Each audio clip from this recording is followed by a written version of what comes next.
how do I get licenses restored? We have a specific process that I follow in my office. Over the years, I've developed what I almost consider a scientific approach to winning licenses back.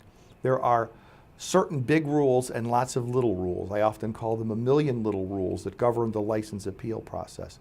The key to all of it, however, is proving that you're not at risk to drink again.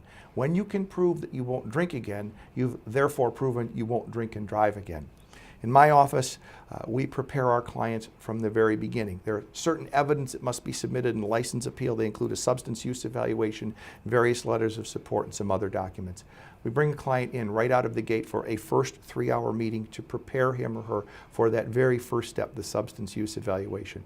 We'll instruct the client what to put in those letters of support and how to get the letter writers to phrase them.